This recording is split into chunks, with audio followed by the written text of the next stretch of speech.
Bonjour, dans cette vidéo, je vais donner 2 conseils et je vais prier. J'espère que ça te fera du bien. Je te conseille de l'écouter jusqu'au bout. Je te conseille de partager. Je suis le bishop Melchisedec, coach de vie, surnommé Atia Normal. Que cette vidéo soit une grâce pour toi. Tu auras ta part là-dedans. Si ce n'est pas le premier conseil, ça sera le deuxième. Si ce n'est pas le deuxième, ça sera la prière. Que le Seigneur soit avec toi. Moi, je vois déjà une pluie de bénédictions sur ta vie. Et je sais que le Seigneur agira toujours en ta faveur. Dis Amen et sois heureux au nom de Jésus. Bonjour. Je voudrais m'adresser à certains parents. Est-ce que vous savez qu'il y a beaucoup d'enfants qui souffrent dans ce monde alors qu'ils n'ont rien demandé? Des enfants que nous avons fait naître, des enfants qui sont venus dans ce monde de notre propre faute. Ils n'ont rien demandé, ils n'ont pas demandé de venir dans ce monde. Nous les avons fait venir, ils sont là, ce sont nos enfants, mais ces enfants souffrent à cause de nous. Je pense aux parents en Afrique. J'ai remarqué qu'il y a des parents qui font des enfants, même en Europe ça peut exister. Ils ont fait des enfants, tu es une femme, tu as pris 9 mois. 9 mois, l'enfant est resté dans ton ventre. 9 mois. Tu as fait des enfants. Tu as fait un enfant. Et tu dis que à cause des épreuves et des difficultés, ou parce que tu veux te chercher, ou parce que tu as trouvé un autre homme dans ta vie, tu laisses l'enfant là. Tu le laisses entre les mains de quelqu'un. Tu fais garder ton enfant par ta soeur, par ta tante, par une voisine, par quelqu'un. Et tu ne sais pas ce qui se passe sur ton enfant. Il y a donc des enfants qui souffrent. Des fois, là où vous les avez laissés, on les chicote, on les frappe, on les empêche de manger. Si ceux qui les gardent ont d'autres enfants, les enfants que vous avez laissés là-bas, ça dit que leurs enfants sont privilégiés. Vous, votre enfant là, il est là pour les servir seulement. Bon, l'enfant là, en grandissant, il est en train de dire, de maudire son père, de maudire sa mère, sans pouvoir leur dire. Cet enfant est en train de dire, hé, mes parents, mais il ne le dira pas, il va se contenter de ce qu'il vit. Il y a beaucoup d'enfants qui souffrent. Les enfants que vous faites, que vous déposez dans des endroits, vous laissez.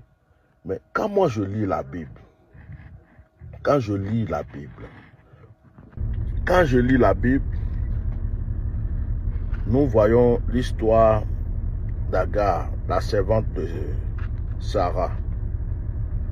Mais Agar a vécu des épreuves, on l'a chassée. Abraham a chassé Agar sous l'ordre de Sarah. Mais Agar pouvait laisser le bébé, c'est l'enfant d'Abraham. Elle pouvait dire, vous m'avez chassé, l'enfant reste avec vous, je m'en vais. Mais Agar, la mère d'Ismaël, est partie avec son enfant. La mère d'Ismaël a gardé son enfant avec elle. Elle a vécu ses épreuves, sa souffrance avec son enfant. Jusqu'à ce que l'ange voie sa souffrance pour venir la sauver, pour venir la délivrer à cause de l'enfant. L'ange qui est apparu lui dit, j'ai entendu les pleurs de l'enfant, la prière de l'enfant. Pourtant, c'est la mère qui pleurait. C'est la mère qui se lamentait, qui s'inquiétait pour son enfant. Et l'ange dit, j'ai entendu la prière, les pleurs de l'enfant. Tu as fait un enfant, quelles que soient les épreuves, reste avec ton enfant. Lutte avec l'enfant. C'est peut-être à cause de cet enfant-là que Dieu aura pitié de toi. Combien de mamans ont abandonné leurs enfants? Combien de femmes ont laissé leurs enfants à cause d'un autre homme, un autre foyer, une aventure, à cause d'un travail, et que l'enfant a souffert. D'autres même, les enfants sont morts derrière eux.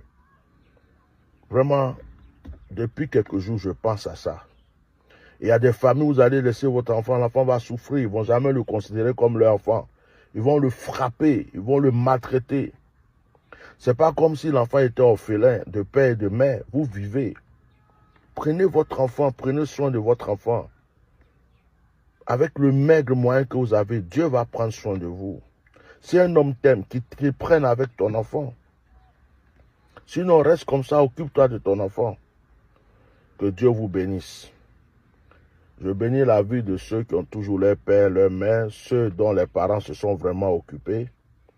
Mais je pense à la douleur des enfants qui sont quelque part, qui ne peuvent pas se défendre. On les frappe du matin au soir. Ceux qui les gardent les frappent. Les enfants de ceux qui les gardent les frappent. On les maltraite, on ne les donne pas vraiment à manger. Que Dieu ait pitié d'eux. Au nom de Jésus. La deuxième chose que je voulais dire, c'est les circonstances de la vie. Souvent, il y a des choses qui nous arrivent, nous ne savons pas pourquoi. Il y a des choses qui arrivent. Tu attends un bon événement, tu es content, tu es prêt à faire la fête. Et puis d'un coup, tu entends une mauvaise nouvelle qui détruit tout. Quelqu'un te fait une promesse, tu es en train d'attendre la personne. Et puis tout à coup, la personne ne parle plus, tu n'entends plus parler. Toi-même, tu te demandes si la personne est décédée.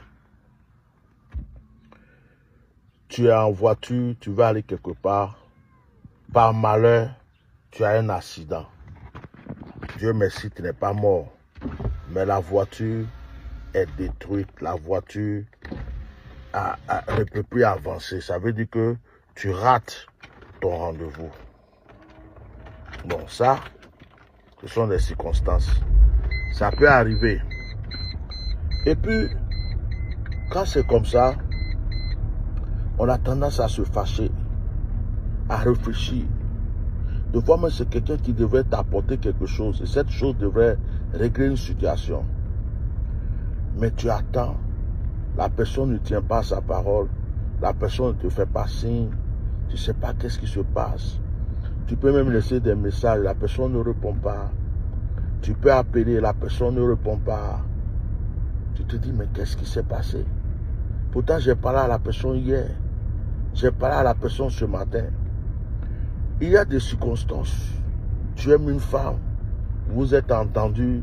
Vous devrez maintenant passer à la dot au mariage. Elle change d'avis. Ou bien l'homme change d'avis. Ou bien il décède. Ou bien un problème arrive.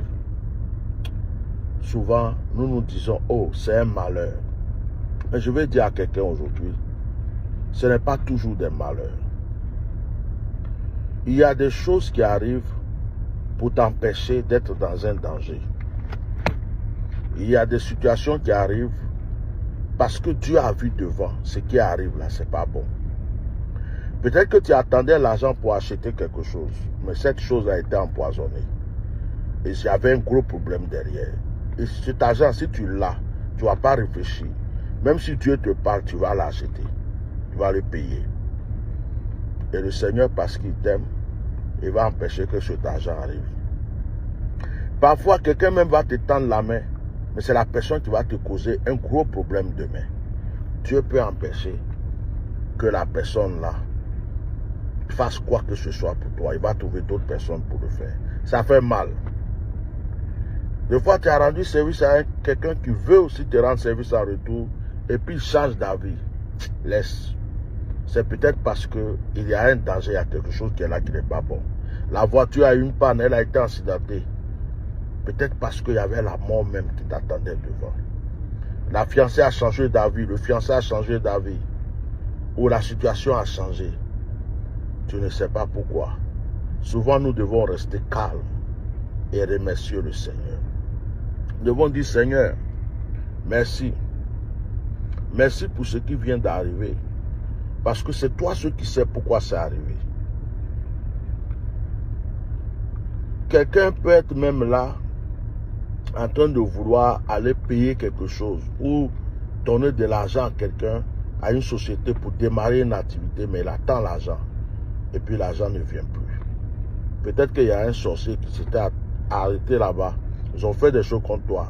Dès que tu donnes cet argent net, c'est ta mort. Vous voyez, on ne peut pas tout voir. On ne peut pas tout entendre. Mais Dieu sait tout et Dieu voit tout. C'est pourquoi la Bible dit toutes choses concourent bien de ceux qui aiment Dieu. Quand quelque chose arrive, prenons le temps de dire merci au Seigneur et glorifions-le parce que lui seul sait pourquoi ça arrive. Je veux maintenant prier pour quiconque m'a entendu ce matin. Pourquoi je vais prier? Parce qu'il y a des erreurs du passé qui nous rattrapent. Il y a le mal de fois qu'on a fait à quelqu'un qui nous rattrape. Des fois, tu as fait du mal à une jeune fille, tu es un homme, tu l'as violée, tu as fait du mal, tu crois que tu as gagné, ça peut te rattraper, même sur tes enfants. Il y a des actions que tu as posées, il y a du bien que tu pouvais faire, tu as refusé, tu as fait du mal, ça peut te rattraper. Tu as fait des avortements, ça peut te rattraper. Tu as couché avec la femme de quelqu'un, tu as brisé son couple, ça peut te rattraper. Tu as couché avec le mari de quelqu'un, ça peut te rattraper. Mais Dieu est compatissant. Il nous pardonne. Donc je prie pour quiconque m'entend ce matin. Que le Seigneur te pardonne tes erreurs passées. Que le Seigneur te pardonne tes péchés passés. Que le Seigneur te pardonne tout ce que tu as fait qui pouvait t'empêcher de rentrer dans ta grâce. Qui t'accorde la protection divine. Et que son esprit te couvre, que sa force te couvre. Que tu deviennes une nouvelle personne extraordinairement bénie. Que le Seigneur oublie ton passé et que ton présent devienne une source de grâce et de bénédiction. S'il y a des sorciers, un esprit accusateur, un esprit de culpabilité, de méchanceté, qui est là, qui t'accuse, qui te veut du mal, je prends autorité dans le nom de Jésus. Je condamne cet esprit. Je prie que le Seigneur renouvelle son amour pour toi, qu'il renouvelle sa grâce et ses bénédictions dans ta vie. Ne sois plus la même personne. Deviens une personne bénie. Deviens une personne restaurée au nom de Jésus. Amen.